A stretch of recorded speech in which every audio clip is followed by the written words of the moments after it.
Hello. And welcome to our YouTube channel. We are here doing Q&As.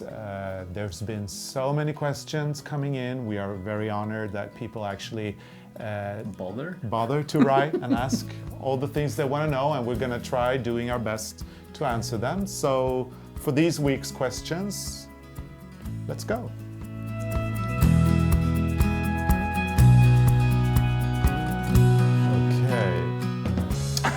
Now we have a question, and we've prepared the answer for this one with props. Jody would like to know a little bit about the easiest sock in the world. We've had this question a few times. Whoops. I brought the foot. Yeah, Arne brought a foot to illustrate this particular question. We've had it quite a few times.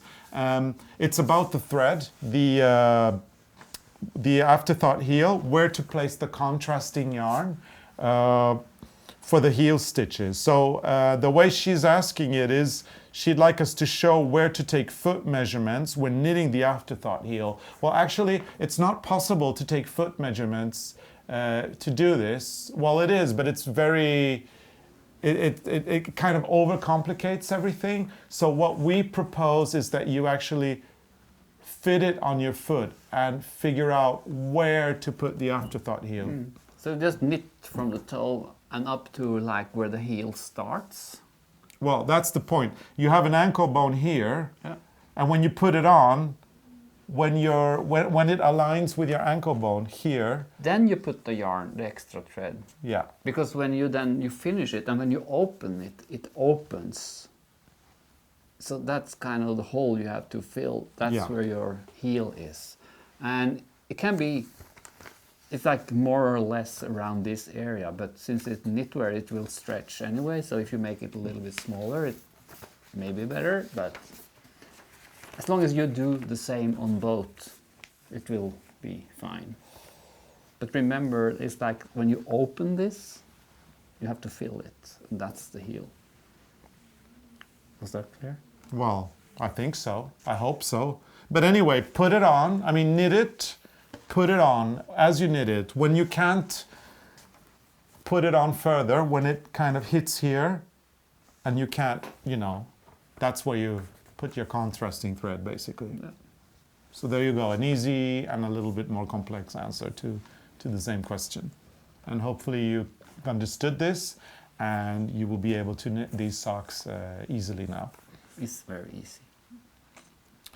Patricia has a question. She would like to know, for example, knitting a cardigan from the Knitting Dolls book, how to make it larger for a child cardigan. How do you do the calculations? Again, another great idea for another great tutorial.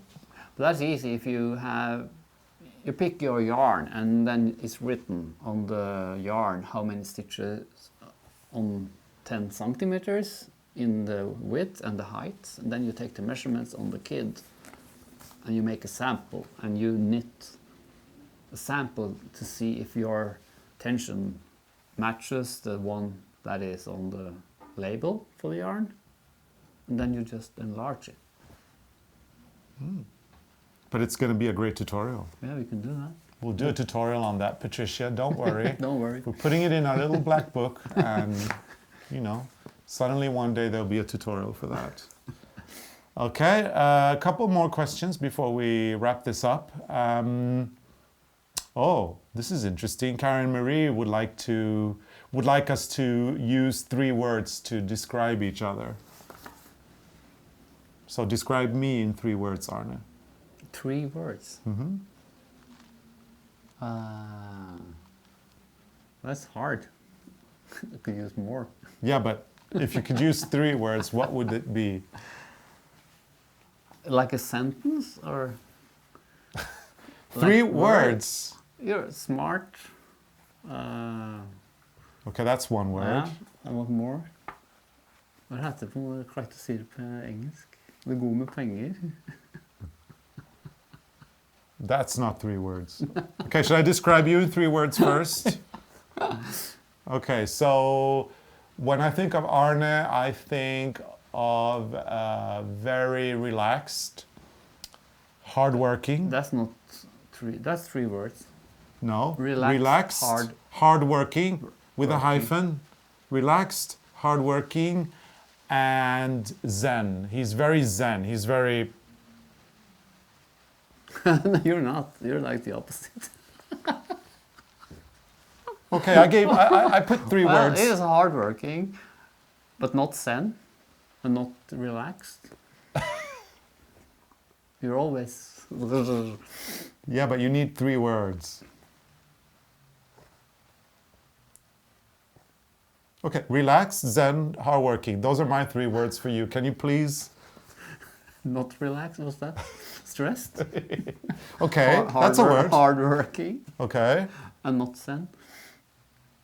What happened to smart? Well, I forgot smart. I'm good with money. Okay, so well, Arne couldn't actually... And great hair. Okay. Okay, so that's 5 or 6 words now. And you're also very funny.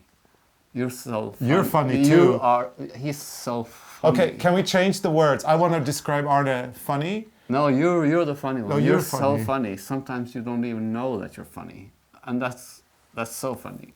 Okay, so... Funny, smart, not relaxed, stressed. Okay, Very and Arne is zen, hardworking, and funny. Very picky. Okay, so I think we've got it. We've got it. We're not going to keep going because this is already getting out of hand. People and then you No. Don't even go there. And you think I'm messy? You didn't say messy. I'm always messy. Okay, I think, Karen Marie, that we're going to leave the rest of this discussion to when the cameras are off because, yeah, a lot of things have come up here now that we need to discuss. And he's like, you're also yeah, like... okay, let's... Oh, no. You're like what you call an anpilot. When we co-pilot when we drive cars, especially if we're like in other countries. Okay. He knows everything about driving a car, but he don't drive a car. Next question. He's like Hyacinth Bouquet. Arne, let's go to the next question. Why the bicycle? Annette would like to comment something. She has a question. She says that, yeah, I'm moving on. She says that on the knitted dolls... That's another thing you do. Yeah, come on, let's move on now. The knitted dolls, she says that when she knits the doll, the head becomes a little bit, you know, we know that's sloppy. That's why we put on a turtleneck sweater. Yeah, but if that doesn't help, put a chopstick or a piece of fabric that you twist and put that in the neck while you're knitting. You see, when we created the doll book, and I have to say this because this is our point of view. When we made the doll book, we had children in mind. We were thinking that mothers and grandfathers and fathers and, you know, anyone would knit the dolls for kids. And our knitted doll was going to be a modern version of a Raggedy Ann. And if you look at a child, a very small child, when he or she holds a doll, they'll hug it. You know, they will go like this with it, or they will carry it like that. And we were thinking that it really wouldn't matter to a child, you know, if the head was moving around. The thing is, it's turned out that a lot of these adult people are knitting the dolls for themselves. They don't like it. And they don't like it when the dolls are saggy and when the neck is falling down. So that's been a little bit of a challenge for us. We had another audience in mind than the people who actually are knitting them. So, as Arne said, put something in their neck. If you're not going to give it to a child, put in a chopstick or something like that. If you're going to give it to a child and you still want the head to be all stiff, be careful of what you put in there, because if a child can get it out, they can, you know, potentially harm themselves.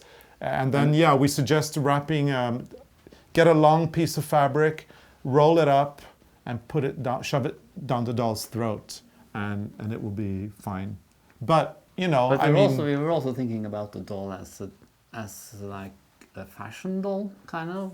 A doll that you could put on a lot of clothes. That's why the head is big and the body is very skinny, because when you put on clothes, the more layer you put on, it looks more Yeah. like a normal person. Exactly. And So then when you get all these clothes, the head stays. yeah, that's true. So the more you wear, or the more you put on them, the better they look in terms of head support. Right. But yeah, I mean, it's just Put a piece of fabric or something. yeah, in piece the of neck. fabric for those who care, and I'm sure that there's a lot of people who don't care, and A lot of people care. a lot. We Yeah. get that a lot of time. Yeah, we do. But originally it was supposed to be a Raggedy Ann. It wasn't supposed to be a doll with a stiff neck. But, you know, different Or with a lot of tastes. clothes. We even made a very skinny sweater or a tight sweater, so you can put under dresses with the turtleneck. to And then hold the it. jacket, and then the scarf, and then you've got... So more clothes or a piece of fabric or a chopstick. Yeah. I think this is going to be the last question. We've answered so many, and we hope that you've gotten to know each other a little bit better. And, you know, if you have more questions, feel free to post. And Each other? oh, sorry, yeah. They've got to know us. Us, yeah. Yeah. We didn't get to know you anymore. Well, I did get to know the words that you described me with. You talk a lot. Yeah. You're talkative. Is that Okay, yeah. That's a new word for it. A new word, It's yeah. talkative. Okay, so anyway, it was really nice answering all these questions. Listen, And we're we'll- still talking. We'll continue this discussion Let's somewhere say else. goodbye. Let's say goodbye now, and bye. Good night.